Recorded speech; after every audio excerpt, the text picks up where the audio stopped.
জাতীয় রাজস্ব board NBR চেয়ারম্যানের অপসারণ সহ ৫ দফা দাবিতে কমপ্লিট শাটডাউন ও মার্চ টু এনবিআর কর্মসূচি পালন করছে প্রতিষ্ঠানটির কর্মকর্তা কর্মচারীর একাংশ। এনবিআর সংস্কার ঐক্য পরিষদের ব্যানারে এই কর্মসূচিতে অংশ নিয়েছে ঢাকা সহ দেশের বিভিন্ন জেলার কর্মকর্তা কর্মচারীরা। এদিকে আন্দোলনের মধ্যে দপ্তরে উপস্থিত না থাকলে শাস্তিমূলক ব্যবস্থা গ্রহণের হুঁশিয়ারি দিয়েছে জনপ্রশাসন মন্ত্রণালয়, কিন্তু সেই হুঁশিয়ারি অগ্রাহ্য করে আন্দোলন করছে তারা।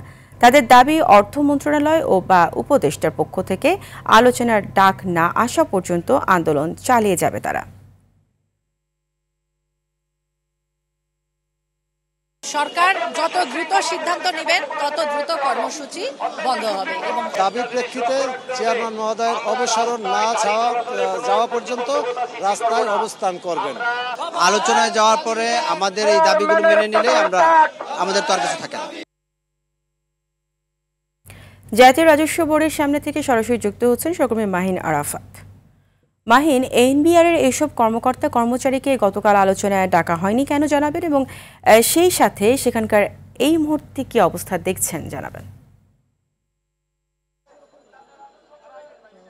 যেমনটি জানেন যে গতকাল অর্থ উপদেষ্টার সাথে জাতীয় রাজস্ব ভবনে রাজস্ব বোর্ডের একটি বৈঠক হয়। সেই বৈঠকে জাতীয় রাজস্ব বোর্ডের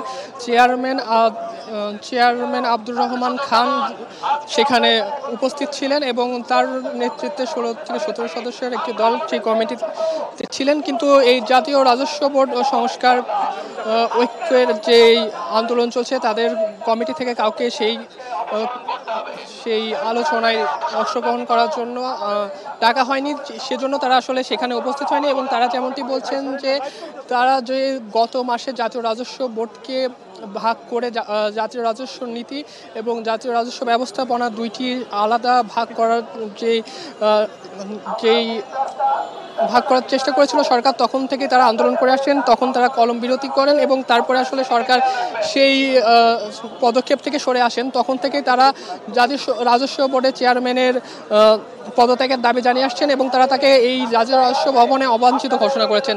এবং তখন অর্থ উপদেষ্টার পক্ষ থেকে বলা হয়েছিল যে এই তাদের সাথে আলোচনার মাধ্যমে একটি সঠিক সংস্কারের পথে যাওয়া হবে, কিন্তু রাজস্ব বোর্ডের যে চেয়ারম্যান আছেন তারা তাদের কোনো